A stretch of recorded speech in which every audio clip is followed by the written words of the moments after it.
The cafeteria at Roosevelt High School fell silent as ketchup dripped from the hem of a pristine white sundress. Every eye was fixed on the new girl, standing motionless beside the overturned lunch tray, her face a mask of controlled calm that would have impressed her former commanding officers. What the students laughing and recording with their phones didn't know was that they had just made the biggest mistake of their high school careers. The quiet transfer student they thought was an easy target had spent the last 4 years in classified military operations across 3 continents. And she was about to remind them that some lines should never be crossed. Before we jump back in, tell us where you're tuning in from. And if this story touches you, make sure you're subscribed because tomorrow I've saved something extra special for you. Elena Rodriguez had perfected the art of blending in long before she ever set foot in Roosevelt High School. At 17, she possessed an almost supernatural ability to make herself invisible in any crowd, a skill that had served her well during her unconventional teenage years. Standing at 5 feet 6 inches with an athletic build that she carefully concealed beneath oversized clothing, Elena moved through the world with the measured precision of someone who had learned that survival often depended on not being noticed. Her dark hair was always pulled back in a simple ponytail, and she favored neutral colors that helped her fade into the background. Behind wire-rimmed glasses, her brown eyes held a depth that suggested experiences far beyond her years, though she was careful to keep that intensity hidden beneath a facade of teenage normalcy. To her new classmates at Roosevelt High, she appeared to be nothing more than another quiet transfer student trying to navigate the complex social ecosystem of a new school. Roosevelt High School sat in the heart of suburban Denver, Colorado, a sprawling complex of brick buildings that housed nearly 3,000 students. The school had a reputation for academic excellence and athletic achievement, but like many large institutions, it also harbored the kind of social hierarchies that could make life miserable for those who didn't fit the established molds. The hallways buzzed with the energy of teenagers who had known each other since elementary school, creating an invisible but impenetrable barrier for newcomers trying to find their place. The building itself was a maze of corridors lined with blue lockers, their metal surfaces covered in dents and scratches accumulated over decades of use. Fluorescent lights hummed overhead, casting a harsh glare that made everyone look slightly sickly. The floors were polished concrete that echoed with the sound of hundreds of footsteps between classes, creating a constant din that could be overwhelming. For someone accustomed to the focused quiet of military operations, Elena had arrived in Denver 3 weeks into the fall semester, her enrollment at Roosevelt High carefully orchestrated to appear routine. The official story was simple. Her father had received a job transfer with a defense contractor, necessitating the family's relocation from their previous home in Virginia. The paperwork showed a standard military family following a common pattern of frequent moves, nothing that would raise questions or draw unwanted attention. What the school records didn't reveal was that Colonel Marcus Rodriguez had spent the last 4 years stationed at various classified locations around the world, and that his daughter had been with him for much of that time. The transcripts from her previous school were authentic but incomplete, showing a bright student with excellent grades, but no extracurricular activities or social connections that might complicate her cover story. Elena's mother, Dr. Sarah Rodriguez, was a military psychologist who specialized in helping soldiers readjust to civilian life. She understood better than most the challenges her daughter would face transitioning from a world where life and death decisions were routine to one where the biggest concern was passing algebra and finding someone to sit with at lunch. The family had spent countless hours preparing for this moment, role-playing scenarios and discussing strategies for maintaining their cover while helping Elena experience something approaching a normal teenage life. The Rodriguez family lived in a modest 2-story house in a quiet neighborhood about 15 minutes from the school. The exterior was deliberately unremarkable, with standard suburban landscaping and a garage that housed 2 ordinary sedans instead of the military vehicles that had been their transportation for so many years. Inside, the house was carefully decorated to suggest a normal American family, though anyone with trained eyes might notice the absence of certain personal items that would typically accumulate over years of settled living. Elena's bedroom was a study in contrast that she hoped no one would ever have reason to examine closely. On the surface, it looked like any teenage girl's room, with posters of popular music artists and a desk cluttered with school supplies. But hidden beneath the floorboards was a small cache of equipment that would have been impossible to explain to curious parents or visiting friends. Old habits died hard, and even in suburban Denver, Elena felt more secure knowing she had access to certain tools of her former trade. The first few weeks at Roosevelt High had been an exercise in careful observation and strategic patience. Elena had quickly identified the school's social structure, mapping out the various cliques and alliances that governed teenage interactions. She noted which students held real power, which ones were potential allies, and which ones might pose problems for someone trying to maintain a low profile. The academic work was almost laughably easy compared to the tactical briefings and language studies that had filled her days for the past 4 years. Algebra problems seemed trivial when you had calculated trajectory angles under enemy fire, and English literature felt quaint when you had served as a translator during hostage negotiations. Elena found herself having to deliberately make small mistakes to avoid standing out as suspiciously brilliant. She had chosen her class schedule carefully, opting for mid-level courses that would challenge the average student but wouldn't require her to demonstrate knowledge that might raise questions about her background. Her teachers saw a polite, attentive student who turned in solid work and never caused problems. She participated just enough to avoid being labeled antisocial, but not so much that she became memorable. During lunch periods, Elena had established a routine of eating quickly and then spending the remainder of the time in the library. The librarian, Mrs. Patterson, was a kind woman in her 50s who seemed genuinely pleased to have a student who appreciated the quiet sanctuary she maintained.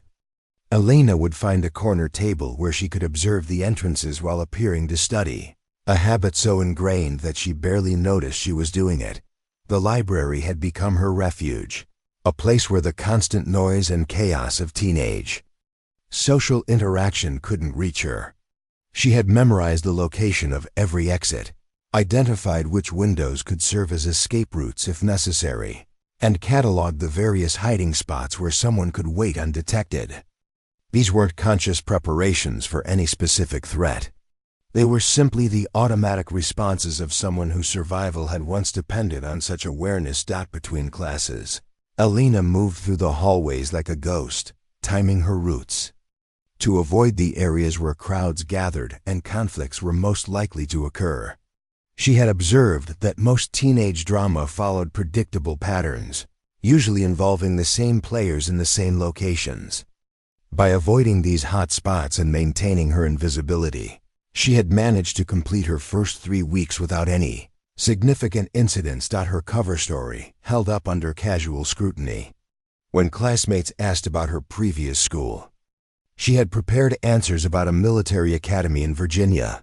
That explained both her excellent grades and her lack of social media presence.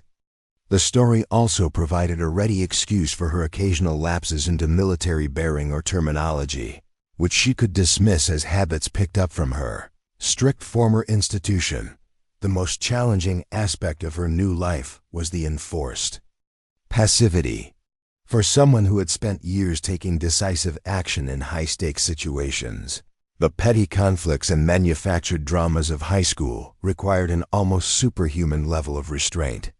When she witnessed smaller students being harassed or saw obvious injustices being ignored by faculty, every instinct screamed at her to intervene. But intervention would mean exposure, and exposure could compromise not just her own mission but potentially endanger others.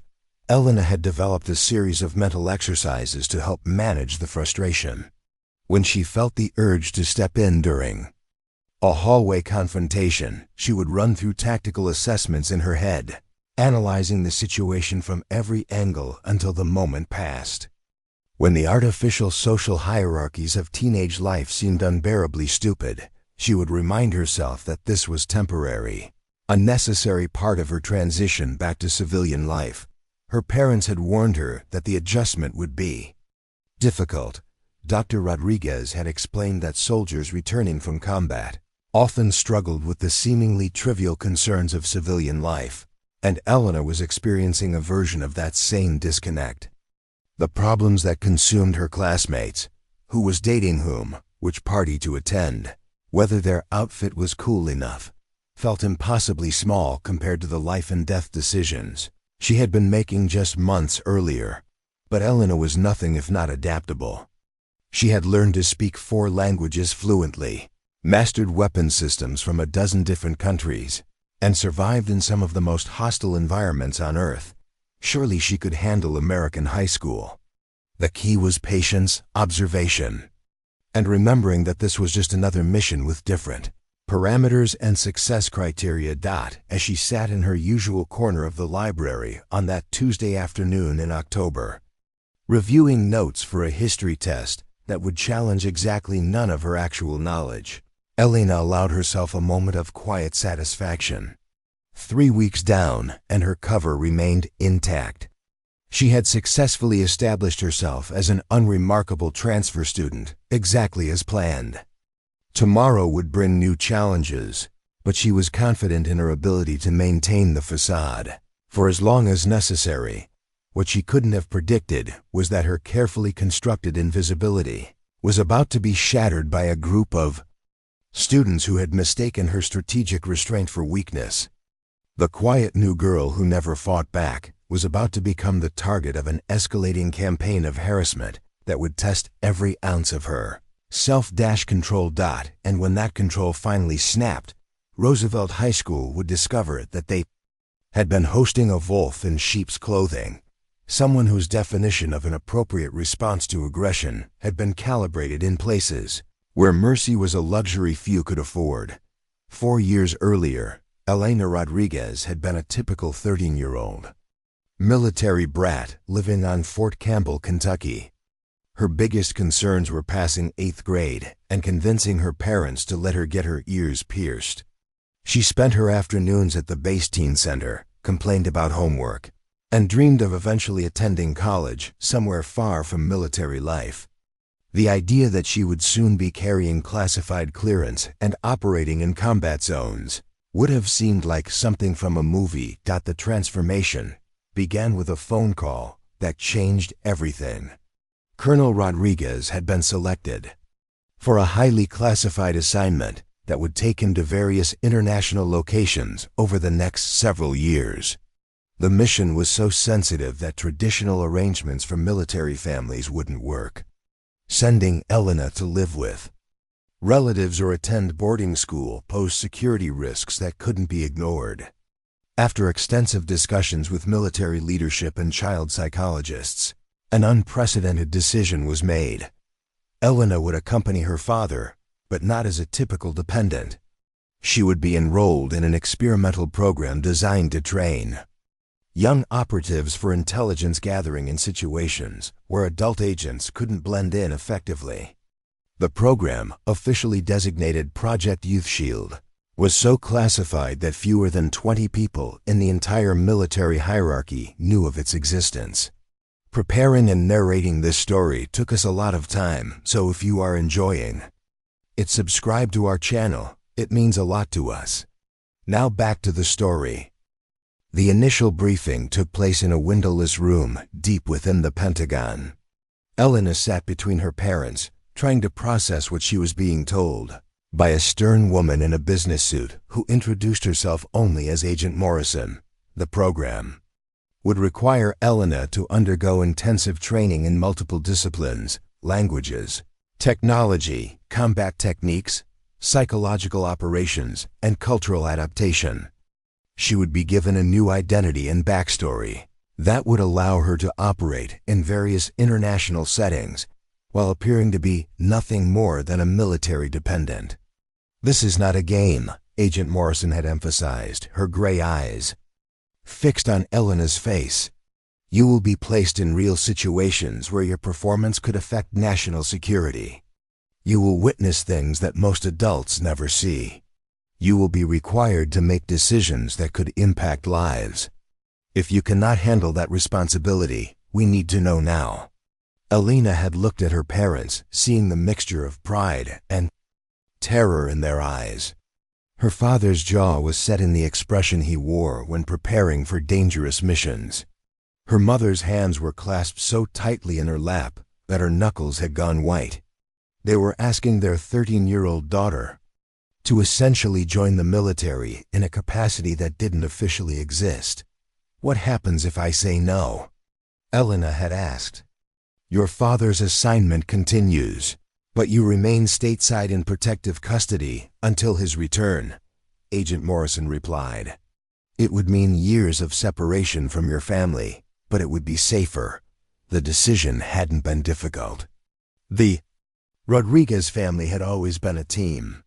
If her father was being asked to serve his country in this way, and if her unique position as a military child could contribute to that service, then Elena would do her part. She nodded once, mimicking her father's decisive manner, and her life as she knew it ended. The training began immediately. Elena was withdrawn from regular school and enrolled in what appeared to be an exclusive private academy for gifted military children. In reality, she and 7 other young people had become the first class of Project Youth Shield. They were housed in a secure facility that looked like a luxury boarding school, but functioned more like a specialized military training center. Her instructor team read like a collection of the most dangerous people on the planet. Captain Hassan taught her Arabic and Farsi while drilling her in Middle Eastern cultural nuances. Former Navy SEAL Rodriguez, no relation, despite the shared surname, introduced her to weapons handling and close-quarters combat. Dr. Chen, a soft-spoken woman with a PhD in psychology, taught her how to read people's intentions and manipulate social situations to gather intelligence. The academic curriculum was unlike anything Elena had experienced. Mathematics classes focused on practical applications like calculating distances for sniper shots and decoding encrypted communications. History lessons emphasized recent conflicts and geopolitical tensions rather than ancient civilizations. Science classes covered explosives, chemical agents, and surveillance technology alongside traditional subjects. Physical training began at 5 each morning and continued throughout the day. Elena learned to move silently through various terrain, to climb walls and navigate obstacles in complete darkness, and to maintain operational effectiveness while exhausted, hungry, or injured. She mastered multiple fighting styles, from the brutal efficiency of Krav Maga to the precision techniques of Filipino martial arts. By her 14th birthday, she could disarm an adult opponent in under 3 seconds. Language acquisition was a crucial component of her training. Elena already spoke conversational Spanish from her childhood, but the program required fluency in multiple languages along with regional dialects and cultural context. She spent hours each day in immersive scenarios, role-playing interactions with native speakers, while learning to adopt appropriate mannerisms and thought patterns for each culture. Technology training covered everything from basic computer hacking to advanced surveillance equipment. Elena learned to operate drones, deploy listening devices, and extract information from secured systems. She became proficient with communications equipment that could maintain contact with handlers across continents while appearing to be nothing more than a teenager's smartphone. The psychological preparation was perhaps the most challenging aspect of her training. Dr. Chun worked with each student to develop the mental resilience necessary for operating in hostile environments. They learned techniques for managing fear, maintaining focus under pressure, and compartmentalizing traumatic experiences. Elena practiced maintaining her cover identity even under intense interrogation, building mental walls between her true self and the various personas she might need to adopt. After 18 months of training, Elena received her first assignment. She would accompany her father to a diplomatic posting in Eastern Europe, where she would attend an international school while gathering intelligence on the children of various political figures and suspected arms dealers. Her cover story positioned her as a typical military brat adjusting to yet another move, giving her access to social circles that adult agents couldn't penetrate. The mission in Prague lasted 8 months and was considered a complete success. Elena's intelligence reports provided crucial insights into several terrorist financing operations, leading to arrests and the disruption of planned attacks. Her ability to befriend the children of targets without arousing suspicion proved invaluable. She attended birthday parties and sleepovers, all while carefully documenting conversations and photographing documents she encountered. The second assignment took her to Southeast Asia, where she spent 6 months embedded in an international boarding school. Her mission was to investigate suspected human trafficking operations that were using the school as a recruitment center. Working alongside local authorities, Elena helped identify victims and gather evidence that led to the rescue of dozens of children and the dismantling of a major criminal network. Each mission built her skills and confidence while exposing her to aspects of the world that most adults never encountered. She witnessed poverty and corruption on scales that textbooks couldn't convey. She saw the casual violence that existed in places where law and order had broken down. She learned to recognize the signs of desperation in people's eyes and to distinguish between genuine threats and mere posturing. The third assignment was the most dangerous. Intelligence suggested that a terrorist cell was planning to use American military families as targets for kidnapping and propaganda purposes. Elena was deployed to a base in the Middle East with instructions to identify potential threats among the local population that had access to military families. The mission required her to develop relationships with local teenagers, while constantly assessing whether anyone posed a danger to American personnel.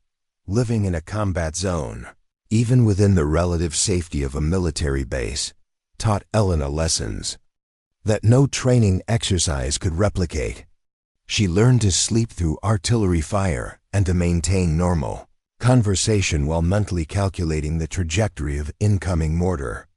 She developed an almost supernatural awareness of her surroundings, able to detect changes in atmosphere that might signal impending danger.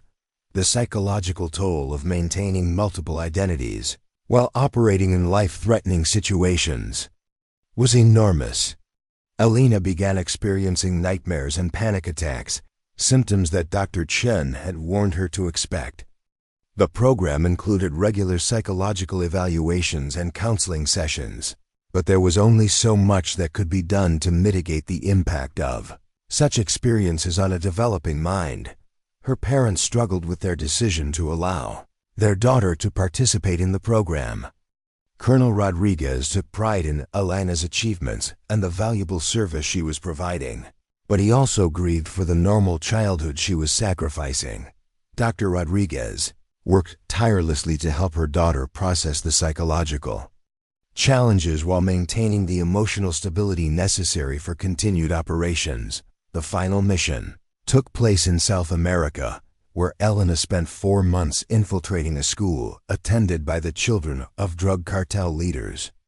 The intelligence she gathered helped authorities map the organizational structure of several major trafficking operations and led to coordinated international efforts that significantly disrupted the flow of narcotics into North America. By the time Project Youth Shield was concluded, Elena had completed 5 major operations across 4 continents. She spoke 6 languages fluently and could pass for a native in multiple cultures. She possessed combat skills that exceeded those of many adult Special Forces operatives and had demonstrated the ability to gather crucial intelligence in situations where traditional agents would have been ineffective. The program's success led to discussions about expanding it, but concerns about the psychological impact on young operatives ultimately resulted in its termination. Elena and her fellow participants were debriefed extensively and provided with comprehensive psychological support to help them transition back to civilian life. Each was given new identities and backstories that would allow them to reintegrate into normal society without raising questions about their missing years. The decision to enroll Elena in public high school was part of her reintegration process. After years of maintaining operational security and living with constant awareness of potential threats, she needed to learn how to function in an environment where the biggest dangers were failed tests and social rejection. The transition was more difficult than any mission she had completed, requiring her to suppress instincts and responses that had kept her alive in hostile environments. Her parents had prepared her for the challenges of appearing normal while carrying the psychological weight of her experiences. They practiced scenarios where she might be tempted to intervene in situations that civilian authorities could handle. They developed strategies for managing the frustration that would inevitably arise when dealing with problems that seemed trivial. Compared to international terrorism and human trafficking, the cover story they had constructed for Roosevelt High School was carefully designed to explain any inconsistencies in Elena's behavior while providing plausible reasons for her family's frequent moves and her lack of typical teenage social media presence. The fictional military academy she had supposedly attended explained her excellent academic performance and occasional lapses into military-bearing. As Elena sat in her American government class, listening to her teacher explain the basics of international relations to students who had never left Colorado, she reflected on the surreal nature of her situation. Less than 6 months earlier, she had been debriefing intelligence officers on cartel operations that these textbooks couldn't even acknowledge existed. Now she was taking notes on the structure of NATO as if learning it for the first time.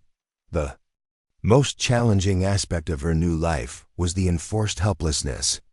For 4 years, she had been trained to identify problems and take immediate action to solve them. Every instinct she possessed had been honed for decisive intervention in dangerous situations. Watching classmates struggle with conflicts that she could resolve in minutes required a level of self-restraint that tested her psychological training to its limits. But Elena was determined to succeed in this final mission, learning to be a normal teenager. She understood that her service to her country now required her to blend seamlessly into civilian life, to appear vulnerable and unremarkable while carrying skills and knowledge that few adults possessed. It was perhaps the most difficult assignment she had ever received, but she would complete it with the same dedication she had brought to every other mission. What she hadn't anticipated was that her carefully constructed facade of normalcy would soon be tested by a group of students who mistook her strategic restraint for genuine weakness. They were about to discover that some people were dangerous precisely because they appeared harmless, and that pushing the wrong person too far could have consequences far beyond anything they had imagined. The hierarchy at Roosevelt High School was ruled by an unlikely trio who had discovered that their combined talents created a perfect storm of social destruction. At the apex stood Madison Blackwell, 18 years old and carrying herself with the confidence of someone who had never encountered a problem that money couldn't solve. Her father owned the largest construction company in Colorado, building half the shopping centers and office complexes that dotted the Denver metropolitan area. Her mother sat on the school board and chaired the district's disciplinary committee, giving Madison a level of institutional protection that made her virtually untouchable. Madison stood 5 feet 8 inches tall with the kind of natural blonde hair that required monthly maintenance appointments, costing more than most families spent on groceries. She favored designer clothing that somehow managed to comply with school dress codes, while still broadcasting her family's wealth. Her blue eyes held an intelligence that she used primarily for identifying weakness in others.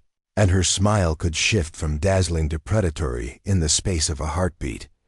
The foundation of Madison's power wasn't just her family's influence, though that certainly helped. She possessed an almost supernatural ability to read social dynamics and manipulate them to her advantage. She could identify the exact pressure points that would cause maximum psychological damage and had developed a sophisticated understanding of how to destroy someone's reputation while maintaining plausible deniability. Madison didn't just bully people. She orchestrated campaigns of systematic psychological warfare that left her victims questioning their own worth. Her lieutenant was Tyler Hammond, whose imposing physical presence served as the enforcement arm of Madison's social empire. At 6 feet 4 inches and weighing nearly 240 pounds, Tyler commanded attention wherever he went. His broad shoulders and thick arms came from years of serious weightlifting, but his real power came from an intuitive understanding of how to use his size to intimidate without technically crossing legal lines. Tyler's family owned a chain of auto dealerships throughout the state, giving him access to expensive cars and the kind of financial resources that impress teenagers. But more importantly, his father was a former college football player who had instilled in his son the belief that physical dominance was the natural order of things. Tyler had learned early that people would defer to him simply because he was bigger and stronger, and he had built his entire identity around that dynamic. What made Tyler particularly effective as Madison's enforcer was his ability to escalate situations without appearing to be the aggressor. He had perfected techniques for invading personal space, blocking pathways, and creating physical discomfort while maintaining the facade of accidental contact. His victims rarely felt they could complain because Tyler never technically did anything that could be reported to authorities. The third member of their triumvirate was perhaps the most dangerous, Sophia Chun, whose delicate features and soft-spoken manner concealed a mind that operated like a precision weapon. Standing barely 5 feet 2 inches with straight black hair and dark eyes that missed nothing, Sophia could appear completely innocent while orchestrating destruction that would take weeks to fully manifest. Sophia's parents were successful tech entrepreneurs who had sold their startup to a major corporation for 8 figures when she was in middle school. The family's wealth was newer than Madison's, but equally substantial, and Sophia had learned to leverage technology in ways that amplified her natural talent for psychological manipulation. She maintained elaborate social media networks that allowed her to spread rumors and coordinate attacks across multiple platforms simultaneously. What made Sophia truly formidable was her patience. While Madison preferred immediate confrontation and Tyler relied on physical intimidation, Sophia specialized in long-term campaigns of character assassination. She would spend weeks gathering information about her targets, identifying their insecurities and mapping their social connections. When she finally struck, the damage was comprehensive and often irreversible. Together, these three had created an ecosystem of fear at Roosevelt High School that extended far beyond their direct victims. Students who might otherwise stand up to bullying remained silent because they understood that crossing Madison, Tyler, or Sophia meant facing retaliation from all three. Teachers and administrators found it easier to ignore incidents rather than confronting students whose parents could make their professional lives extremely difficult. Elena first appeared on their radar during her second week at Roosevelt High School, though initially she barely registered as worth their attention. She seemed to possess all the qualities they typically looked for in potential victims. She was new, socially isolated, and appeared to have no connections that might provide protection. But something about her failure to react to their preliminary testing intrigued Madison. Most new students responded to subtle harassment with obvious distress, giving Madison and her allies immediate feedback about their effectiveness. They would test new arrivals with small provocations, deliberate shoulder bumps, comments about their appearance, or minor sabotage of their belongings. The reactions they received helped them calibrate their approach and determine how far they could push without consequences. But Elena's responses were different. When Tyler deliberately blocked her path in the hallway, she simply waited patiently until he moved, showing no signs of intimidation or frustration. When Sophia made cutting remarks about her clothing within earshot, Elena's expression remained completely neutral. When Madison orchestrated situations designed to embarrass her in front of other students, Elena seemed genuinely unaffected by the social dynamics at play. This lack of reaction bothered Madison in ways she couldn't articulate. Her entire identity was built around her ability to affect others, to see fear or anger or humiliation in their faces, and know that she had power over them. Elena's apparent immunity to these tactics felt like a personal challenge that demanded escalation. The first direct confrontation occurred 3 weeks into the semester during lunch period.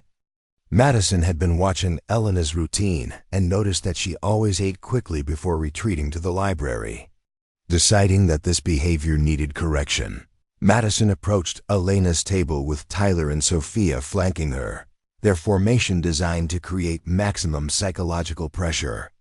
"You know, it's kind of rude to eat alone every day," Madison had said, her voice carrying clearly across the nearby tables. "Are you trying to make some kind of statement? Like you're too good to sit with other people?" Elena had looked up from her sandwich, made brief eye contact with Madison, and then returned her attention to her food. "I prefer quiet while I eat," she said simply. The response was so matter-of-fact that Madison found herself momentarily off balance. Most students would have attempted explanations or apologies, giving her openings for further attack. Elena's directness seemed to suggest that she either didn't understand the social dynamics at play or simply didn't care about them. "Well, maybe you should learn to prefer what everyone else prefers," Tyler interjected, leaning forward to loom over the table. "This isn't your personal dining room." Elena glanced at Tyler with the same neutral expression she had given Madison. "The cafeteria has open seating," she said. "I'm not breaking any rules." It was technically true, which made Tyler's face flush red with frustration. He was accustomed to intimidating people through implications rather than explicit threats, but Elena seemed immune to subtext. Her literal interpretation of his words stripped away the menace he had intended to convey. Sophia decided to try a different approach. "Are you from around here?" she asked, her tone falsely friendly. "Because you seem kind of disconnected from how things work at Roosevelt." "I'm still learning," Elena replied, finishing her sandwich and beginning to pack up her lunch. "But I'm observant." The word observant bothered all three of them, though they couldn't quite explain why. There was something in the way Elena said it that suggested she had indeed been watching and had drawn conclusions about what she was seeing. But her behavior remained so passive that they couldn't determine whether her observations posed any threat to their established order. As Elena stood to leave, Madison made a decision that would set the tone for everything that followed. She stepped directly into Elena's path, forcing the smaller girl to stop or make physical contact. It was a classic dominance display, designed to establish hierarchy through spatial control. "We're not finished talking," Madison said, her voice taking on the edge that usually made other students back down immediately. Elena stood perfectly still for several seconds, her brown eyes fixed on Madison's face with an intensity that was almost unnerving. Then she took a small step to the left, moving around Madison without breaking eye contact or showing any signs of submission. "I am," she said quietly, and walked away. The interaction lasted less than 2 minutes, but it fundamentally changed how Madison viewed Elena. Most students subjected to such a confrontation would have been visibly shaken, but Elena had remained completely composed throughout. Her refusal to engage in the psychological game Madison was playing suggested either remarkable self-control or dangerous indifference to social consequences. Over the following days, Madison found herself increasingly focused on the puzzle that Elena represented. She began studying the new girl's behavior more closely, looking for weaknesses or pressure points that might prove more effective than her initial approach.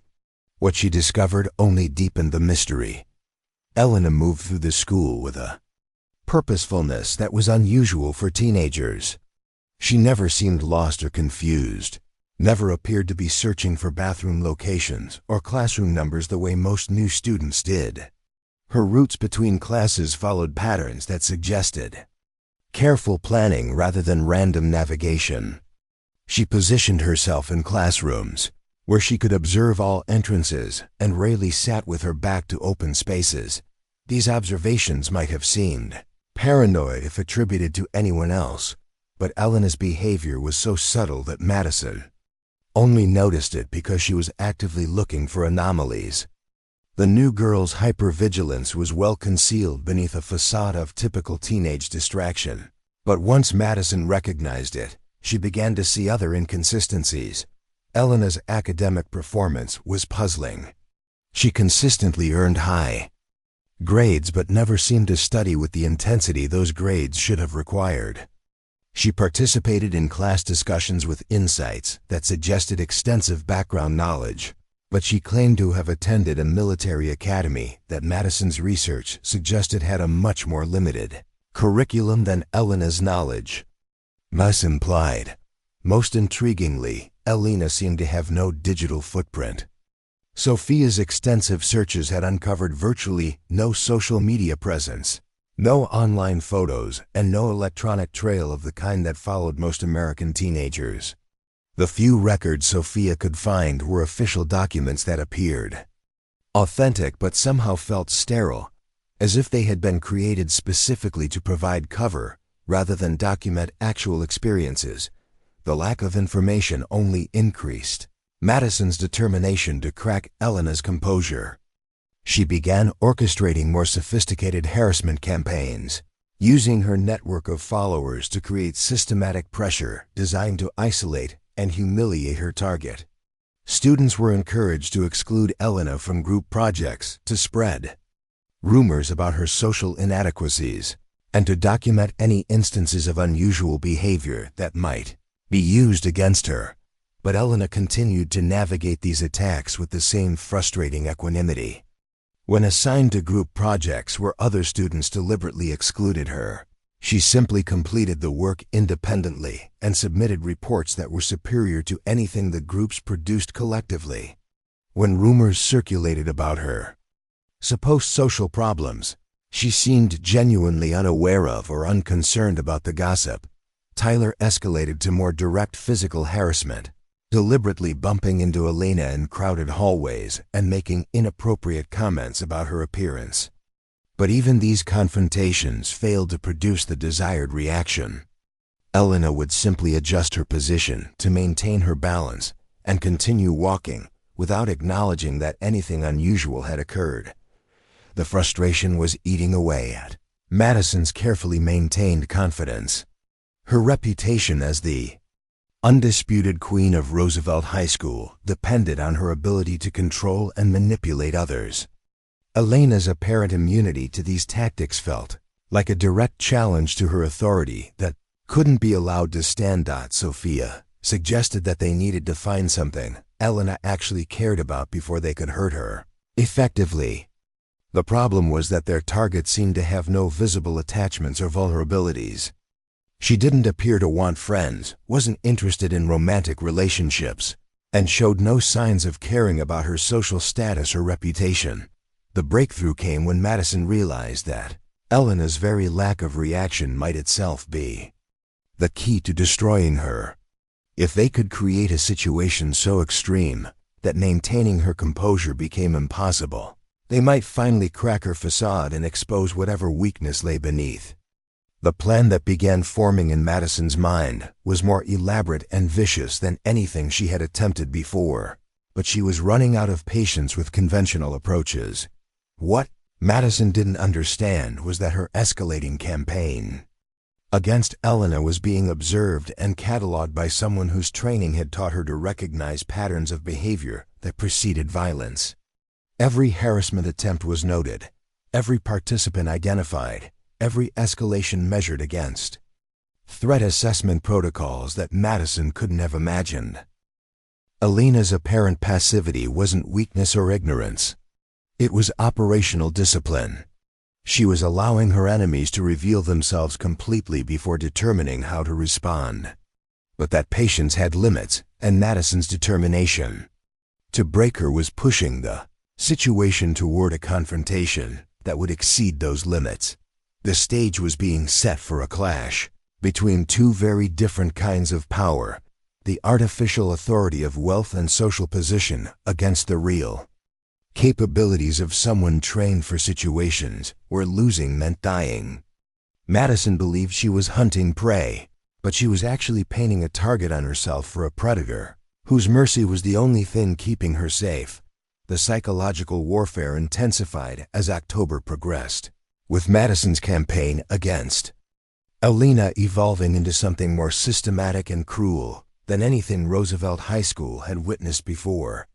What had begun as casual harassment was transforming into a coordinated assault designed to break down Alina's mysterious composure through 1,000 small cuts, each calculated to bypass her apparent immunity to conventional bullying tactics. Sophia had taken the lead in orchestrating the digital component of their campaign. Using her network of social media accounts and her sophisticated understanding of online influence, she began seeding rumors about Alina across multiple platforms. The stories were carefully crafted to be just plausible enough to gain traction, while being impossible to definitively disprove. Some suggested that Alina had been expelled from her previous school for violent behavior. Others hinted at mental health issues that required medication. A few implied that her family was involved in criminal activities that necessitated their frequent moves. The beauty of Sophia's approach was its subtlety. She never directly accused Alina of anything specific, instead planting seeds of doubt that allowed other students to draw their own conclusions. She would post cryptic comments about people who seemed too calm, or share articles about teenage sociopaths with captions like, "This reminds me of someone at our school." The implications were clear to anyone following her accounts, but the accusations remained vague enough to avoid direct confrontation. These digital attacks created an atmosphere of suspicion around Alina that began affecting her interactions with other students. Teachers started watching her more closely, looking for signs of the problems that the rumors suggested. Classmates who might have been neutral or even friendly began keeping their distance, unwilling to risk association with someone who might be dangerous or unstable. Tyler's contributions to the campaign were more direct, but equally calculated. He had developed a repertoire of accidental contacts that left Alina with bruises and minor injuries while appearing completely innocent to observers. A shoulder check in the hallway that sent her stumbling into lockers. A carelessly swung backpack that caught her in the ribs. A foot positioned just right to catch her ankle as she walked past his desk. Each incident was perfectly deniable, accompanied by Tyler's booming voice offering exaggerated apologies for his clumsiness. But the frequency of these accidents created a pattern that observant students began to notice. Alina was always the victim of Tyler's spatial miscalculations, always the one who ended up hurt. When he failed to control his movements properly, Madison coordinated these efforts while adding her own sophisticated touches to the harassment campaign. She had identified that Alina's academic performance was one of the few things that seemed to matter to her, so Madison began targeting that area with surgical precision. She would approach teachers before classes to express concerns about possible cheating, suggesting that Alina's grades seemed suspiciously high for someone with her supposed background. These conversations were masterpieces of manipulation, with Madison presenting herself as a concerned classmate rather than an accuser. She would note that Alina never seemed to study but always performed well on tests, that her essays showed knowledge that seemed beyond what a transfer student should possess, that her answers in class discussions suggested access to information not covered in their textbooks. The teachers' responses varied, but Madison's suggestions had their intended effect. Several began watching Elena more closely during exams, looking for signs of cheating. Others started asking pointed questions designed to test whether her knowledge was genuine or somehow fabricated. The increased scrutiny created additional pressure that Madison hoped would finally crack her target's composure. But perhaps the most insidious aspect of the campaign was its effect on potential allies. Madison had identified students who might naturally gravitate toward Elena and systematically poisoned those relationships before they could develop. When a shy sophomore named Jennifer Walsh showed interest in befriending the new girl, Madison arranged for Jennifer to overhear a conversation about Elena's supposed violent tendencies. When a junior named David Park seemed inclined to include Elena in his study group, Tyler made sure David understood that such associations might make him a target as well. The isolation was becoming nearly complete. Elena found herself eating lunch alone, not just by choice, but because other students actively avoided sitting near her. Group projects became exercises and solo work as classmates found excuses to exclude her from their teams. Even teachers seemed less willing to call on her in class, as if they had been influenced by the whispers that followed her through the hallways. For someone with Elena's background, the social dynamics were both familiar and deeply frustrating. She had operated in hostile environments before, but those situations had clear parameters and defined objectives. Enemy agents tried to kill you or capture you, but they did so openly, and you were authorized to respond with appropriate force. The passive-aggressive nature of teenage bullying felt more psychologically draining than combat operations because it offered no clear resolution. The internal struggle was becoming increasingly difficult to manage. Every instinct Elena possessed screamed at her to end the harassment decisively. She could have neutralized all three of her tormentors within minutes, using techniques that would leave them physically unharmed, but psychologically devastated. She had dealt with trained killers who were less persistent than these teenagers, and her patience was wearing thin in ways that concerned her. Dr. Rodriguez had warned her about this phase of reintegration. The transition from environments where violence was an acceptable solution to settings where it was absolutely forbidden created psychological tension that could be overwhelming.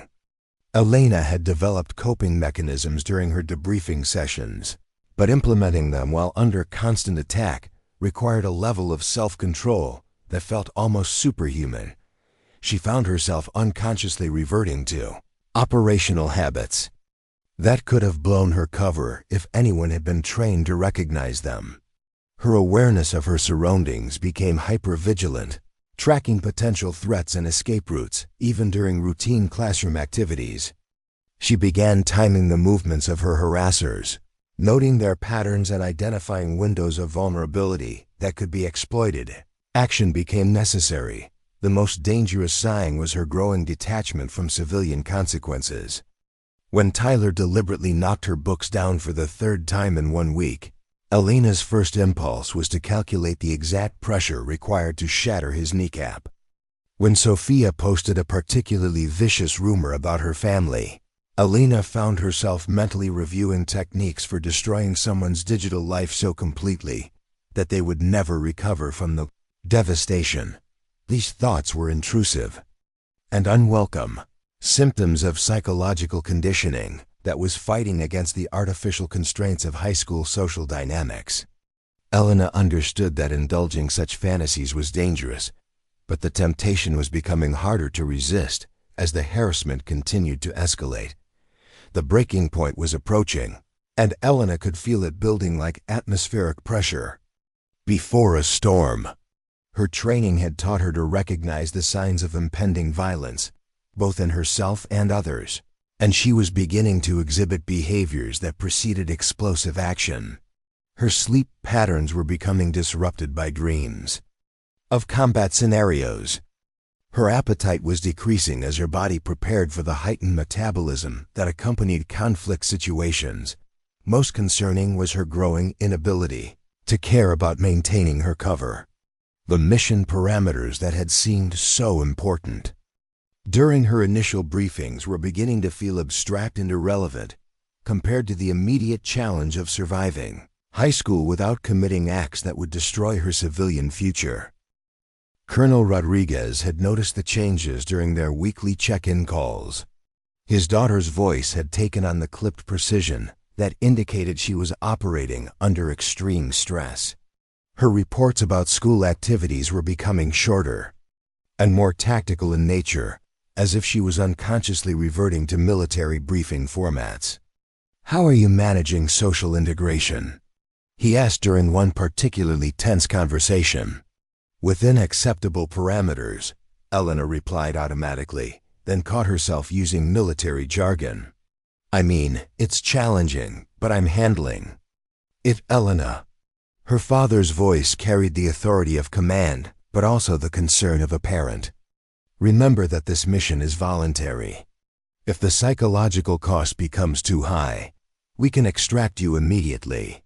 Your well-being is more important than any intelligence value this operation might provide." But Elena couldn't bring herself to admit defeat. She had completed assignments in hostile territories where failure meant death, had gathered intelligence under conditions that would have broken most adults, and had proven herself capable of handling situations that seasoned operatives found challenging. The idea of being defeated by teenage bullies felt like a betrayal of everything she had accomplished. The internal war between her trained responses and her civilian constraints was creating a psychological pressure cooker that threatened to explode without warning. Elena found herself practicing meditation techniques in bathroom stalls, using breathing exercises designed for combat stress to manage the fury that built up each time Madison smiled at her with false sweetness or Tyler accidentally shouldered her in the hallway. Her academic performance remained excellent, but maintaining that facade required increasing amounts of energy. She had to consciously dial back her knowledge during class discussions, pretending uncertainty about subjects she understood better than her teachers. The constant mental editing was exhausting, adding another layer of stress to an already overwhelming situation. The other students at Roosevelt High School had no idea they were witnessing a master class in self-restraint. Elena's apparent passivity in the face of escalating harassment wasn't weakness or fear. It was the disciplined control of someone who understood exactly how much damage she could inflict and was choosing not to. But that choice was becoming harder to maintain with each passing day. Madison sensed that something was changing in her target's behavior, though she lacked the training to identify what those changes meant. Elena's responses were becoming slightly more delayed, as if she was taking extra time to process situations before reacting. Her movements seemed more controlled, less naturally fluid. Her eye contact had developed an intensity that made Madison vaguely uncomfortable, though she couldn't articulate why. What Madison interpreted as signs of psychological breakdown were actually indicators that Elena was approaching the limits of her operational discipline. The small delays in her responses reflected the increasing effort required to suppress her trained reactions. The controlled movements were her body's automatic preparation for violent action. The intense eye contact was threat assessment, her mind unconsciously cataloging targets and calculating response scenarios. The situation was becoming untenable for everyone involved, though only Elena understood the true stakes. Madison believed she was engaged in typical teenage social warfare, unaware that she was actually provoking someone whose definition of appropriate response had been calibrated in life-or-death situations. Tyler thought he was intimidating a weak transfer student, not realizing he was repeatedly challenging someone who could have killed him before he realized he was in danger. Sophia continued her digital harassment campaign, not understanding that her target possessed technical skills that could have destroyed her family's business empire within hours. The three bullies were playing with fire while believing they were holding matches, and Elena's restraint was the only thing preventing them from learning the difference. The psychological pressure was building toward an inevitable explosion. and Elena could feel her control beginning to fracture. Soon, very soon, someone would push too hard or cross a line that she couldn't ignore. And when that happened, Roosevelt High School would discover that some people were dangerous precisely because they appeared harmless. The question wasn't whether the breaking point would come, but whether Elena would be able to control her response when it did. And with each passing day, that control became more tenuous, more dependent on the increasingly fragile hope that her tormentors would recognize the danger before it was too late. The morning of November 3rd began with an ominous stillness that settled over Roosevelt High School like the calm before a hurricane. Elena woke from another restless night filled with tactical dreams, her body automatically shifting into the alert readiness that had once meant the difference between life and death in hostile territories. She dressed carefully in her usual understated clothing, but today she made subtle adjustments that no civilian would notice. Shoes with better grip for sudden movement, a belt position for quick weapon access she didn't have, and her hair secured in a way that wouldn't obstruct her peripheral vision. The psychological pressure had been building for days, and Elena could feel something fundamental shifting in her mental state.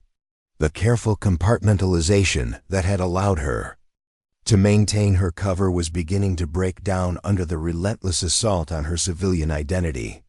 She found herself automatically conducting threat assessments as she walked through her neighborhood, noting potential ambush points and escape routes that would have been irrelevant to a normal teenager walking to school. Dr. Rodriguez had called the night before, her trained ear picking up subtle changes in Elena's voice that indicated severe stress. "Sweetheart, I need you to be honest with me," she had said. "How close are you to losing control?" Elena had hesitated before answering, and that hesitation told her mother everything she needed to know. "I'm managing," she had replied, but they both understood that her management was becoming more tenuous with each passing day. "Remember your breathing exercises," Dr. Rodriguez had urged. "Remember that these people aren't enemy combatants. They're children who don't understand the consequences of their actions. You have to be better than your training in this situation." But as Elena walked through the hallways of Roosevelt High School that morning, those words felt increasingly hollow. Her training had kept her alive in situations where mercy was a luxury that could get you killed. Now she was being asked to apply that same training to protect people who were actively trying to destroy her psychological well-being, and the cognitive dissonance was becoming unbearable. Madison had spent the weekend planning what she intended to be the final assault on Elena's composure. The previous tactics had failed to produce the dramatic breakdown she craved, so she had decided to escalate to something more direct and humiliating. She had chosen the cafeteria for maximum visibility, timing the attack for the peak lunch period, when the maximum number of witnesses would be present to document Elena's destruction. The plan was elegantly simple and devastatingly cruel. Tyler would create a distraction by accidentally knocking over several chairs near Elena's usual table. In the resulting chaos, Sophia would approach from behind with a large container of ketchup that she had purchased specifically for this purpose. The goal was to drench Elena's white dress with the red sauce, creating a scene so humiliating and visually striking that it would be impossible to ignore or dismiss. Madison had calculated that the combination of public humiliation, property destruction, and the symbolic violence of being covered in what looked like blood would finally shatter Elena's mysterious self-control. She expected tears, screaming, or some other dramatic emotional response that would establish definitively that the new girl was just another weak victim who could be broken with sufficient pressure. What Madison hadn't calculated was that her target's response to symbolic violence had been conditioned by exposure to the real thing. Elena had seen actual blood, had been covered in it during combat operations, had learned to remain functional while experiencing trauma that would have incapacitated most people. The idea that ketchup would break her psychological defenses demonstrated a fundamental misunderstanding of who they were dealing with. Elena entered the cafeteria at her usual time, carrying a lunch that her mother had packed with extra care, as if wholesome food could somehow protect her daughter from the psychological warfare being waged against her. She had chosen to wear a white sundress that morning, a conscious decision to project softness and vulnerability that was completely at odds with her actual capabilities. The dress was more than just clothing. It was a symbol of the normal teenage life she was trying to build. Her mother had bought it during a rare shopping trip where they had pretended to be an ordinary family picking out clothes for school. Dr. Rodriguez had smiled as Elena modeled it, commenting on how beautiful and innocent she looked, how perfectly it captured the kind of carefree adolescence they all wanted her to experience. As Elena settled at her usual corner table, she was hyper-aware of the unusual energy in the cafeteria. Her training had taught her to recognize when an environment was primed for violence, and every instinct was screaming that something was about to happen. She could see Madison's group positioning themselves strategically around the room, their movements too coordinated to be coincidental. The tactical part of her mind automatically began running scenarios. 3 primary threats at different vectors, multiple potential weapons available from cafeteria items, numerous civilians who could be caught in crossfire if the situation escalated. She identified at least 4 exit routes and calculated the time required to reach each one. Her body unconsciously shifted into a more balanced sitting position that would allow rapid movement in any direction. Tyler made his move first, implementing his part of the plan with the subtlety of a charging bull. He approached the table area carrying an oversized backpack that he swung carelessly as he walked, creating just enough chaos to knock over several chairs and draw attention away from Sophia's approach. His performance was exaggerated and obvious, designed to make sure everyone in the cafeteria was looking in his direction when the main event occurred. Elena wasn't watching Tyler's theatrics. Her peripheral vision had caught Sophia's approach from behind, and her trained awareness recognized the purposefulness of the smaller girl's movements. Something in Sophia's posture suggested concealed intent, and Elena's threat assessment protocols activated automatically. Without turning around, she could sense that Sophia was carrying something, moving with the kind of focused determination that preceded an attack. The container of ketchup came down in a wide arc, designed to splash across Elena's back and shoulders. Before she could react, Sophia had practiced the motion to ensure maximum coverage and visual impact. In her mind, she could already see the red sauce spreading across the white fabric, could imagine the gasps and laughter from the surrounding students, and could picture the moment when Elena's composure finally cracked. But the ketchup never reached its target. Elena's response was so fast that most observers missed the actual movement. Years of combat training had honed her reflexes to superhuman levels, and her body reacted to the threat before her conscious mind had fully processed what was happening. She twisted in her chair with fluid precision, her right hand shooting up to intercept Sophia's wrist in mid-motion. The contact was brief but decisive. Elena's fingers closed around Sophia's wrist with exactly the pressure needed to stop the attack without causing permanent damage. The container of ketchup froze in mid-air, its contents still safely contained but moments away from completing their destructive arc. For several heartbeats, the cafeteria existed in a state of suspended animation.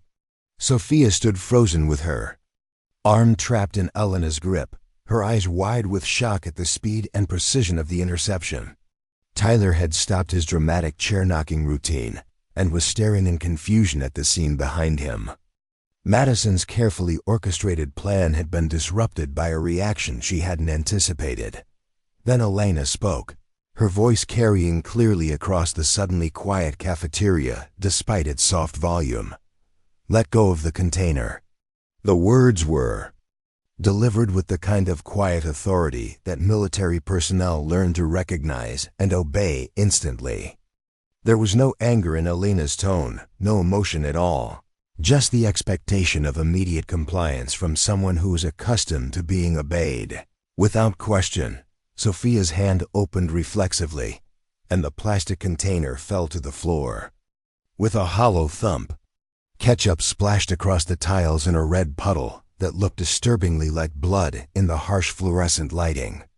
The symbolism wasn't lost on anyone present, though most couldn't articulate why the sight felt so ominous. Elena released Sophia's wrist and stood up slowly, her movements controlled and deliberate. The transformation was subtle but unmistakable to anyone who knew how to read body language. Her posture shifted from the slightly hunched defensiveness of a typical teenager to the balanced readiness of a trained fighter. Her expression remained calm, but her eyes had taken on a focus that made several nearby students unconsciously step backward. "You missed," Elena said, looking down at the ketchup spreading across the floor. "But I suppose that's appropriate, considering how badly you've been missing the point about who you're dealing with." Madison felt a chill run down her spine that had nothing to do with the cafeteria's air conditioning. Something fundamental had changed in the dynamics of their confrontation, and she was only beginning to understand that her carefully planned attack had backfired in ways she couldn't have predicted. Tyler, sensing that his role as physical enforcer was suddenly relevant, stepped forward with his usual intimidating swagger. "What's your problem, freak?" he demanded, his voice carrying the implied threat that had cowed so many other students. Sophia was just walking by. "Are you completely paranoid?" Elena turned to look at Tyler with the same unsettling focus she had directed at Sophia. "She was carrying a weapon," she said matter-of-factly. She approached from a blind spot. Her body language indicated hostile intent. Those are threat indicators that justify defensive action. The clinical precision of her analysis sent murmurs through the watching students. Normal teenagers didn't talk about threat indicators or defensive action. They didn't intercept attacks with military efficiency or maintain perfect composure while describing violence in tactical terms. "It was just ketchup," Madison said, finding her voice but struggling to maintain her usual confident tone. "You're acting like she was trying to hurt you, wasn't she?" Elena asked, her gaze shifting to Madison with laser intensity. "Because from where I'm standing, this looks like a coordinated attack designed to humiliate me in front of witnesses. Tyler creates a distraction. Sophia approaches from behind with a substance meant to destroy my clothing and dignity, and you orchestrate the whole thing from a safe distance where you can deny involvement." The accuracy of her assessment stunned all three of them into momentary silence. Madison had thought her plan was subtle, but Elena had read their tactics like an open book and identified each person's role with uncomfortable precision. "You're overthinking this," Sophia said, trying to regain some semblance of control. "It was just a prank. Maybe you should try developing a sense of humor instead of acting like everything is some kind of military operation." The word military hung in the air like a challenge, and something shifted in Elena's expression that made several students instinctively back away from the confrontation. Her smile was cold and sharp, the expression of someone who had just decided that subtlety was no longer required. "You know what?" Elena said, her voice still quiet but carrying a new edge that raised the hair on everyone's arms. "You're absolutely right. I have been overthinking this. I've been treating you like rational actors who might respond to reason or recognize when you're outmatched. But you're not rational, are you? You're predators who mistake restraint for weakness." She took a step closer to the three bullies, and all of them instinctively moved backward. "Let me simplify things for you. I've spent the last few months being patient, being reasonable, trying to fit into your little social ecosystem without causing disruption. But you've mistaken my courtesy for vulnerability, and that's a dangerous error in judgment." The cafeteria had gone completely silent now, with hundreds of students straining to hear every word of a confrontation that was clearly unlike anything they had witnessed before. Phones were being raised to record, but no one dared to move closer to the epicenter of whatever was unfolding. Tyler made the mistake of trying to reassert his physical dominance, stepping forward with his chest puffed out and his hands clenched into fists. "Listen, you little psycho," he snarled. "I don't know what your problem is, but you need to back down before someone gets hurt." Elena looked at Tyler's aggressive posture and laughed, a sound completely devoid of humor that made everyone within earshot feel suddenly cold. "Before someone gets hurt?" she repeated, her voice carrying a note of genuine amusement. "Tyler, I've been preventing people from getting hurt for months. But I'm starting to think that's been a mistake." What happened next would be analyzed and debated for years afterward, becoming the stuff of Roosevelt High School legend. Tyler, emboldened by what he interpreted as a threat, reached out to grab Elena's shoulder with the intention of shoving her backward. It was the same aggressive gesture he had used to intimidate dozens of other students, a physical assertion of dominance that had never failed to produce the desired result. But Elena wasn't like other students, and Tyler's hand never reached its destination. The response was so fast and efficient that most witnesses would later disagree about exactly what they had seen. Elena's body moved with a fluidity that seemed to defy physics, flowing around Tyler's clumsy grab like water around a stone. Her hands found pressure points on his arm that he didn't even know existed, applying just enough force to send waves of pain shooting through his nervous system while avoiding any damage that would show up on X-rays. Tyler found himself on his knees in the middle of the cafeteria, his right arm twisted behind his back in a hold that was painful enough to bring tears to his eyes but wouldn't leave any lasting damage. Elena stood behind him with one hand maintaining the control hold and the other resting lightly on his shoulder, her expression as calm as if she were helping him with homework. "The thing about bullies," she said, her voice carrying clearly across the silent cafeteria, "is that they only understand force. They can't process concepts like mercy or restraint because those look like weakness in their worldview. So let me translate this into language you can understand." She applied slightly more pressure to the hold, making Tyler gasp in pain. "I could have broken your arm just now. I could have dislocated your shoulder, damaged your elbow, or torn ligaments in ways that would affect you for the rest of your life. But I didn't, because unlike you, I understand the difference between necessary force and excessive force." Madison was backing away now, her face pale with shock and growing fear. "Let him go," she demanded, but her voice lacked its usual authority. "You can't just attack people. I'm calling security, are you?" Elena asked, not releasing her hold on Tyler. "And what exactly are you going to tell them? That your friend assaulted me and I defended myself? That you've been conducting a systematic harassment campaign against me for weeks? That you attempted to destroy my property and humiliate me in front of the entire student body?" She gestured with her free hand at the puddle of ketchup spreading across the floor. "Because that's what the evidence shows.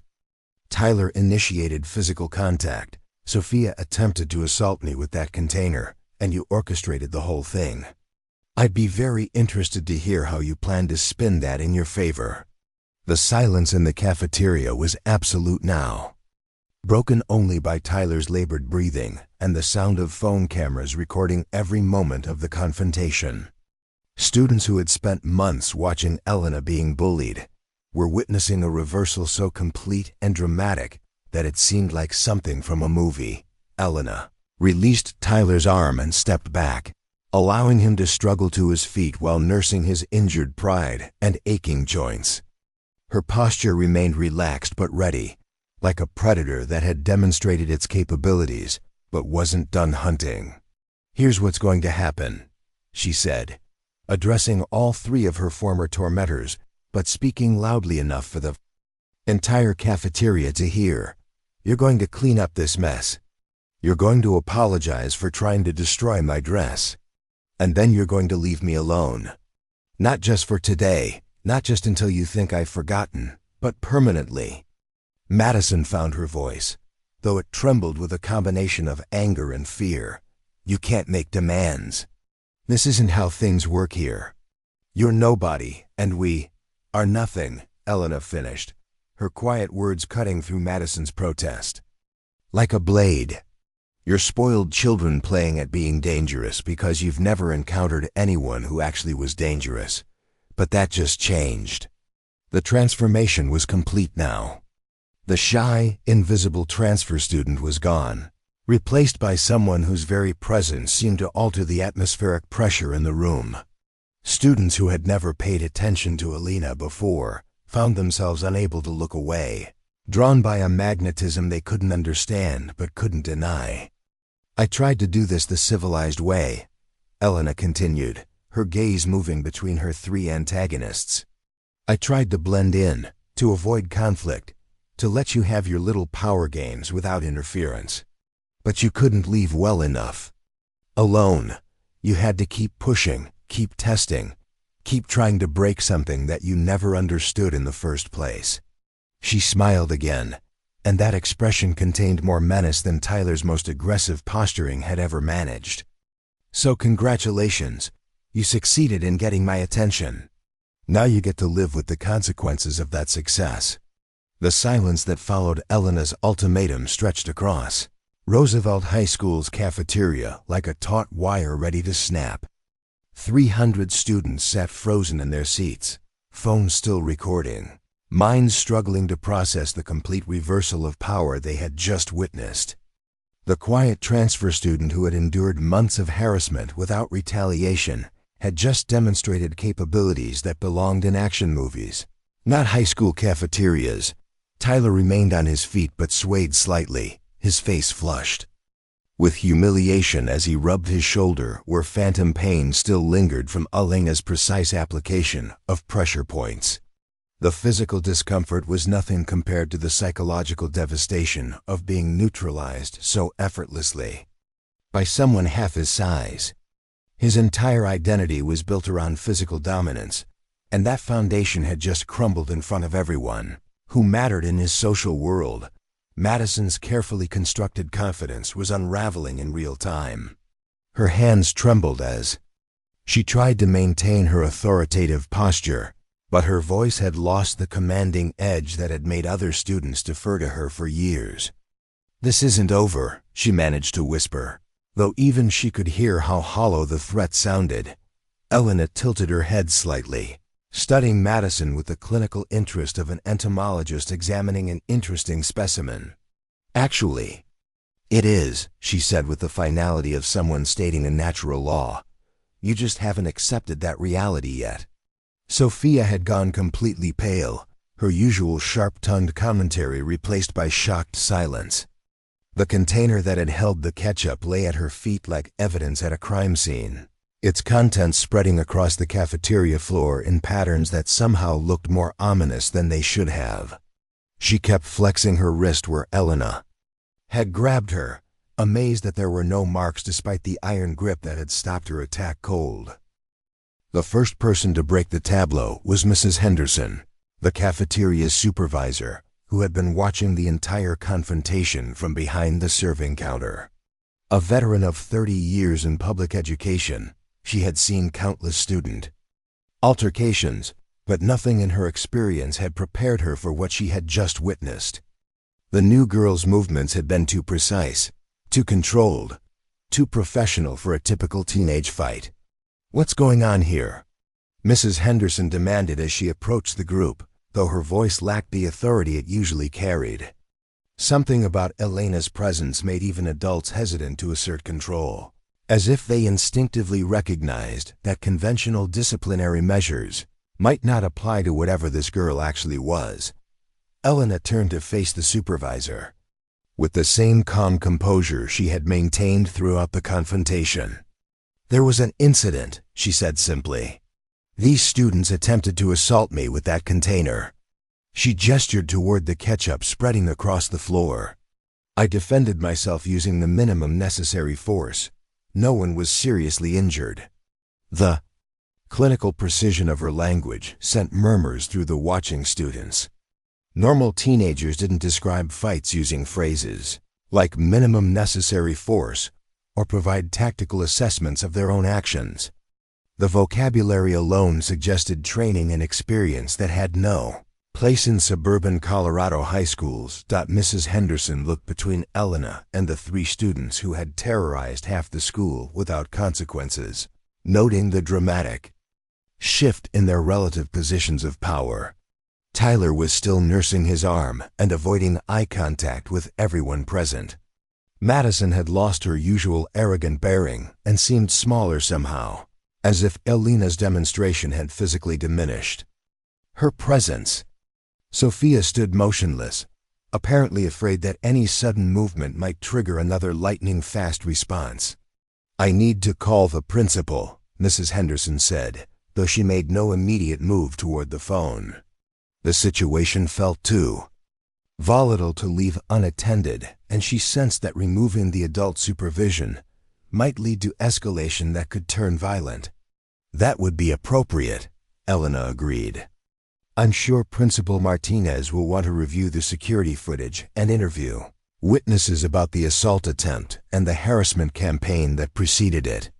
Madison's eyes widened with panic at the mention of security footage. She had assumed that her carefully orchestrated attack would appear spontaneous on camera. Just another case of typical teenage drama that could be dismissed or blamed on both parties equally. The idea that Elena had been documenting their systematic harassment suggested a level of strategic thinking that Madison found deeply disturbing. "There's no harassment campaign," Madison protested, but her voice lacked conviction. "This is just normal social dynamics. Maybe if you weren't so antisocial, you wouldn't have problems fitting in." Elena's smile was sharp enough to cut glass. Normal social dynamics don't involve coordinated psychological warfare, digital harassment campaigns, or physical intimidation tactics. What you've been doing has specific terms in both legal and military contexts, and none of them fall under normal social dynamics. The watching students began to murmur among themselves as the implications of Elena's words sank in. Many had witnessed individual incidents of harassment, but hadn't connected them into the larger pattern that Elena was describing. Her framing of Madison's behavior in terms of warfare and legal violations gave them new language to understand what they had been watching for months. Several students who had been victims of Madison's group began to speak up, emboldened by Elena's demonstration that their tormentors could be challenged successfully. "She's right," called out Jennifer Walsh, the shy sophomore who had been intimidated away from befriending Elena. "They've been doing this stuff to lots of people. I have screenshots of the things Sophia posted about me online." Tyler shoved me into lockers 3 times last week, added David Park. "Every time he claimed it was an accident, but it wasn't. He was targeting me because I'm smaller than him." Other voices joined the chorus as students found courage in numbers. The carefully maintained silence that had protected Madison's operations was breaking down as victims realized they weren't alone and that their experiences were part of a larger pattern of systematic abuse. Principal Martinez arrived within minutes, accompanied by the school's security officer and the district's crisis counselor. The administrative response was swift and comprehensive, reflecting the serious nature of an incident that had clearly exceeded typical student conflicts. Martinez took one look at the scene, the spilled ketchup, the crowd of students with phones still recording, the obvious shift in power dynamics between the participants, and understood that this was going to require careful handling. "Everyone except the principal participants needs to clear the area," he announced, his voice carrying the authority of someone accustomed to managing crisis situations. "Put away your phones. This is not entertainment, and posting videos of student conflicts violates school policy and potentially state privacy laws." The crowd began to disperse reluctantly, students pocketing their devices but continuing to steal glances at the drama unfolding at the center of the cafeteria. Word was already spreading through text messages and social media posts, carrying exaggerated accounts of the confrontation to students who hadn't witnessed it directly. Martinez turned his attention to the 4 students who remained, noting immediately that the usual dynamics he expected were completely inverted. Madison, Tyler, and Sophia appeared shaken and defensive, while Elena stood with the calm confidence of someone who had nothing to hide. Her posture was relaxed but alert, like a professional waiting to give a briefing. Ms. Rodriguez, the principal, said, consulting the notes on his tablet, "Can you explain what happened here?" Elena's account was precise and comprehensive, delivered in chronological order with specific details about times, locations, and witness statements. She described the months of escalating harassment, the coordination between the three perpetrators, and the specific tactical elements of their final attack. Her language remained clinical and professional, avoiding emotional appeals in favor of factual documentation. "I maintained defensive posture throughout the confrontation," she concluded. "I used the minimum force necessary to neutralize the immediate threat and prevent injury to myself and bystanders. The techniques I employed were designed to control the situation without causing permanent damage to Mr. Hammond." Principal Martinez had been in education for 20 years and had never heard a student describe a fight using military terminology and tactical analysis. Every instinct told him that there was much more to Elena Rodriguez than her transcript suggested, but the immediate concern was managing the crisis and determining appropriate consequences. Tyler's version of events was a stammering attempt to portray himself as the victim, claiming that Elena had attacked him without provocation. His account contradicted multiple witness statements and ignored the obvious evidence of the attempted ketchup assault. The discrepancies in his story only reinforced the accuracy of Elena's more detailed report. Madison tried to minimize the incident as a misunderstanding blown out of proportion, but her usual persuasive skills seemed to have deserted her. She kept glancing nervously at Elena, as if afraid that any false statement might trigger another demonstration of capabilities she didn't understand. Sophia remained largely silent, apparently recognizing that anything she said could be used against her in the investigation that was clearly going to follow. Her usual talent for manipulation seemed useless against someone who analyzed behavior with professional precision. The security footage confirmed Elena's account in devastating detail. The cameras had captured Tyler's obvious distraction technique, Sophia's approach from behind with the ketchup container, and Madison's positioning to observe the attack. Most importantly, they showed Elena's defensive response to what was clearly an unprovoked assault. "This is serious," Principal Martinez said after reviewing the preliminary evidence. "What we're looking at is coordinated harassment that escalated to attempted assault. This goes far beyond typical student conflicts. The consequences were swift and severe." Tyler was suspended immediately pending a full investigation, with recommendation for expulsion based on his pattern of physical intimidation. Sophia faced similar suspension along with permanent removal from all technology privileges on school property. Madison's punishment was the most comprehensive, including suspension, removal from all leadership positions, and mandatory counseling for what the administration classified as systematic psychological harassment. But the real consequence was the complete destruction of their social power base.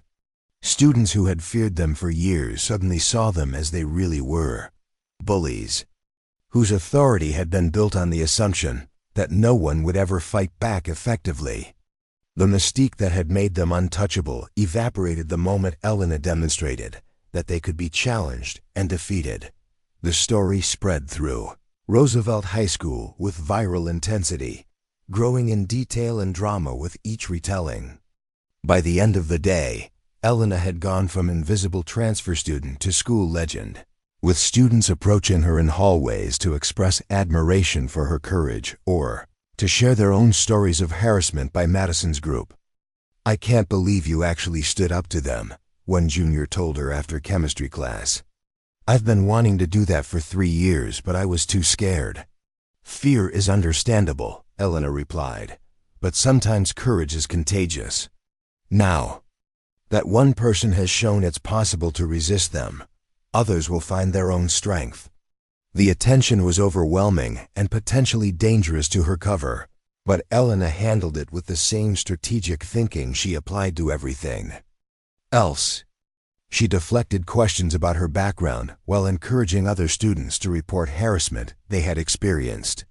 She positioned herself as an advocate for victims rather than a vigilante, framing her actions in terms of self-defense and community protection. The transformation in the school's social ecosystem was immediate and dramatic.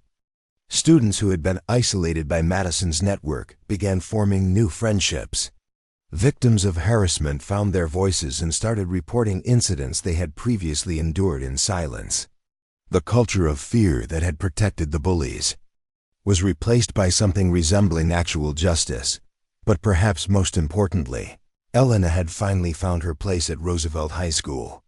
Not as the invisible transfer student she had tried to be, but as someone whose strength was acknowledged and respected.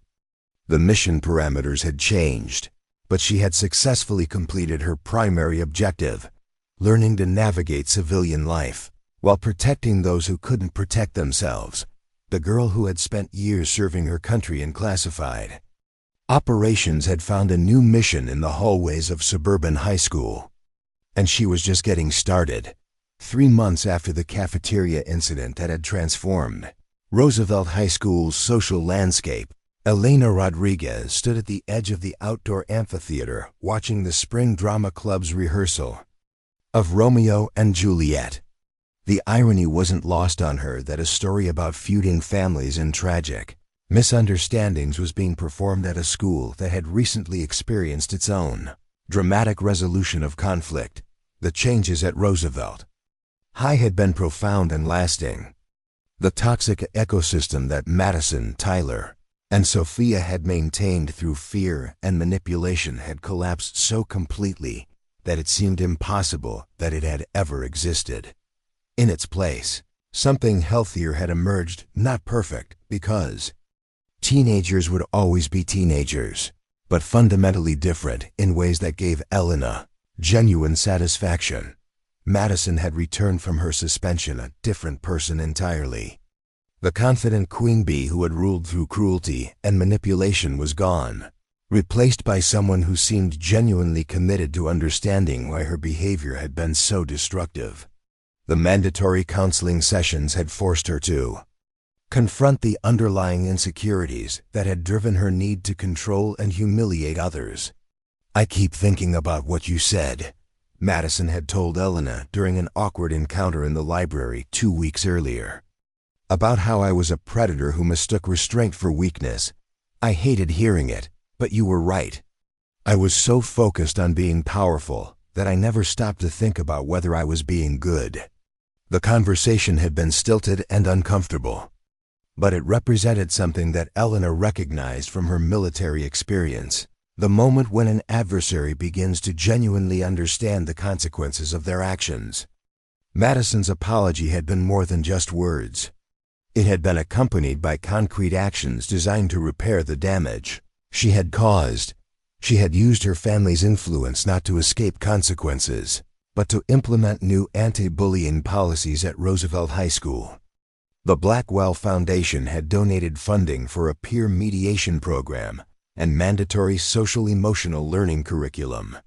Madison herself had become an unlikely advocate for victims of harassment, using her inside knowledge of bullying tactics to help administrators identify and address problems before they escalated.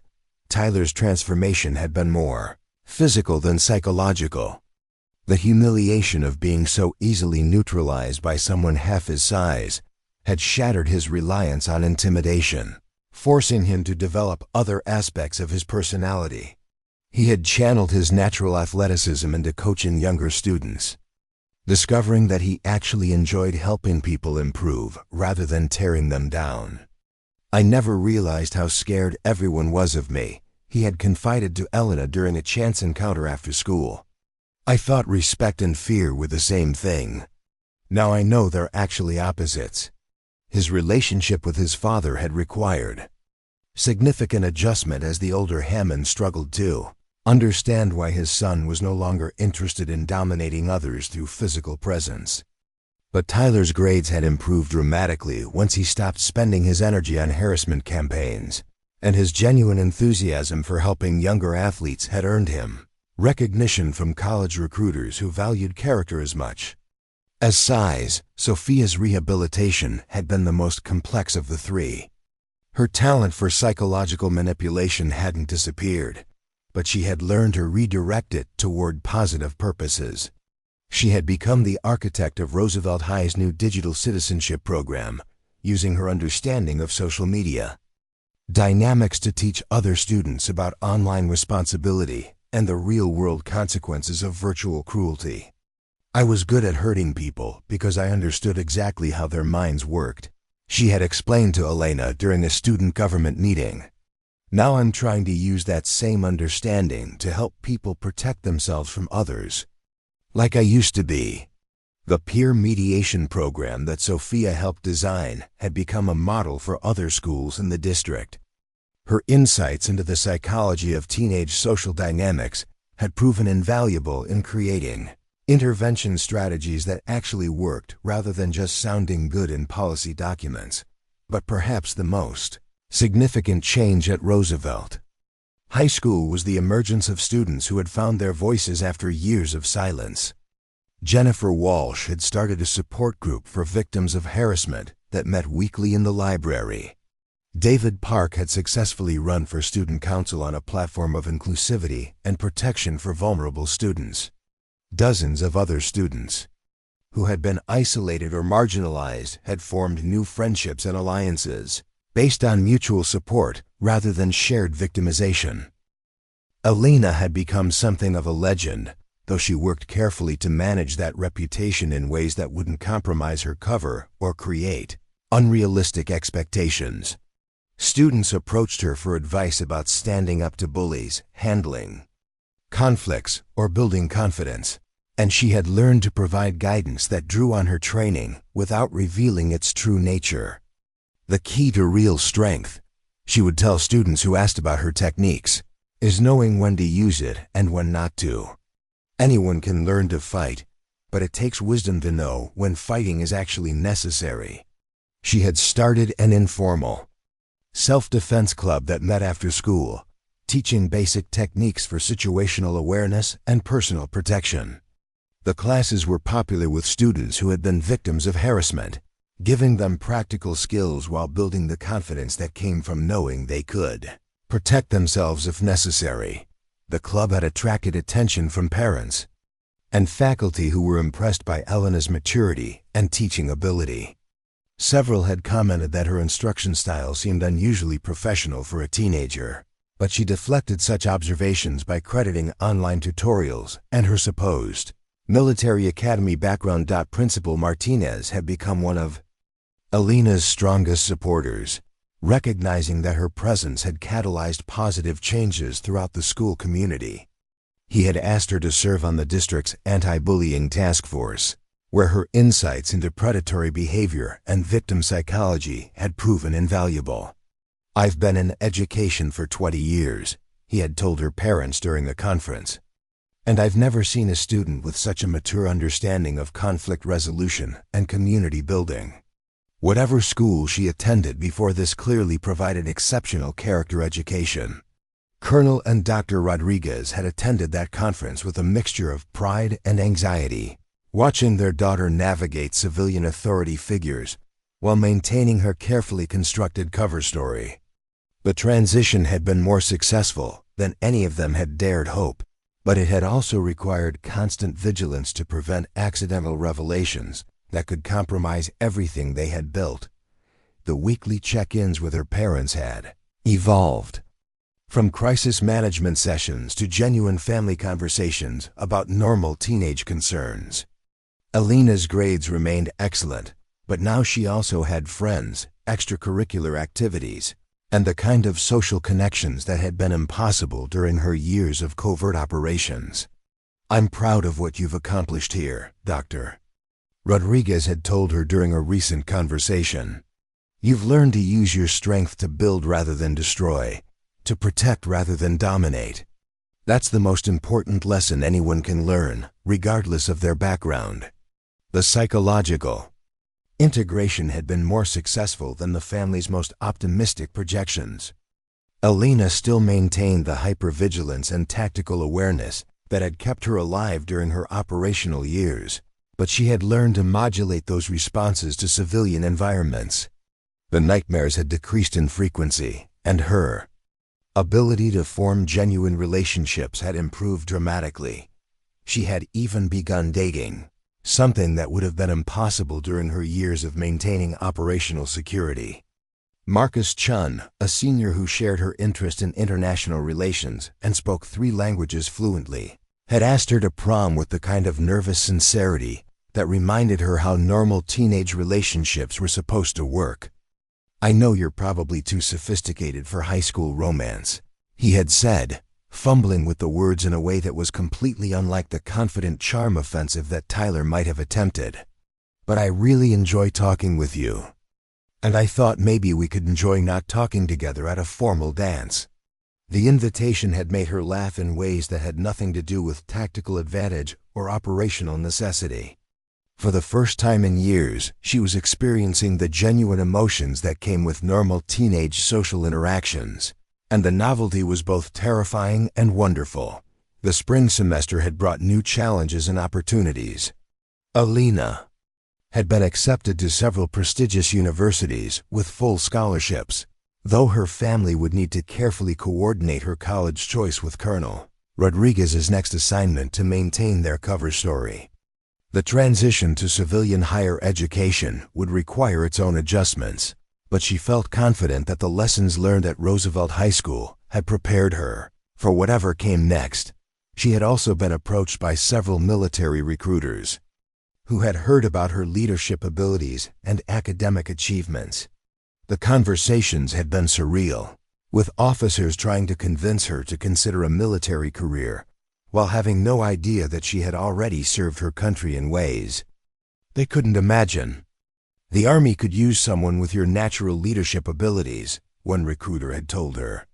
"You have the kind of maturity and strategic thinking that we look for in our officer candidates." Elena had politely declined, explaining that she was interested in pursuing international relations through civilian channels. The irony of turning down a military career after spending her teenage years in classified operations wasn't lost on her, but she had earned the right to choose her own path forward. As she watched the drama club students rehearse their final scenes, Elena reflected on the strange journey that had brought her to this moment. 3 years ago, she had been briefing intelligence officers on terrorist financing networks and learning to sleep through artillery fire. Now she was worrying about prom corsage and college application deadlines, and somehow both experiences felt equally real and important. The girl who had once carried classified clearance and operated in combat zones had successfully learned to be a normal teenager, but she had done so without sacrificing the strength and principles that her unusual background had given her. She had found a way to serve her community that didn't require violence or deception, using her skills to protect and empower others rather than to gather intelligence or neutralize threats. Madison, Tyler, and Sophia had inadvertently given her the perfect opportunity to test whether her transition to civilian life was genuine or just another cover identity. Their campaign of harassment had pushed her to the breaking point where she had to choose between her operational training and her civilian values, and she had found a way to honor both.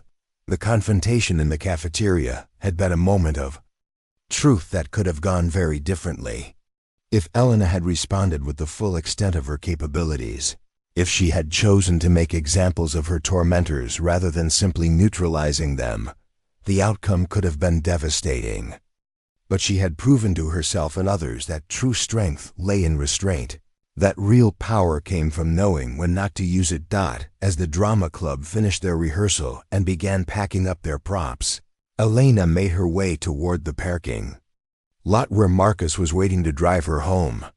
The simple normalcy of the moment, a teenage boy offering to give his girlfriend a ride home from school, represented everything she had been fighting to achieve during her transition to civilian life. "How was the rehearsal?" Marcus asked as she approached his car. Tragic and beautiful, she replied, settling into the passenger seat. All the best stories are. As they drove through the quiet suburbs of Denver, Elena watched the familiar landscape, passed by her window, and marveled at how much her life had changed. The girl who had once navigated hostile territories and managed international crises was now worried about whether her dress for prom would complement Marcus's tuxedo.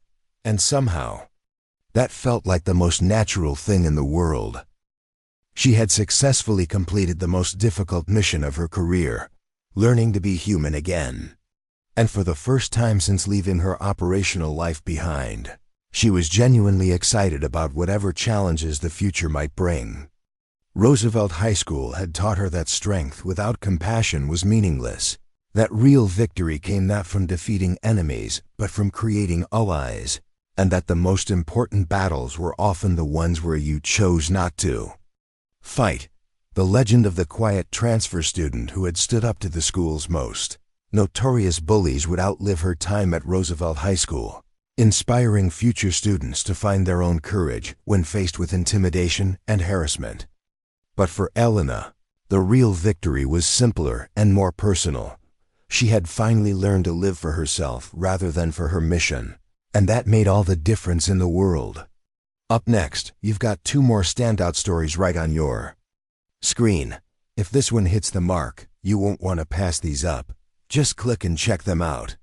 And don't forget to subscribe and turn on the notification bell so you don't miss any upload from us.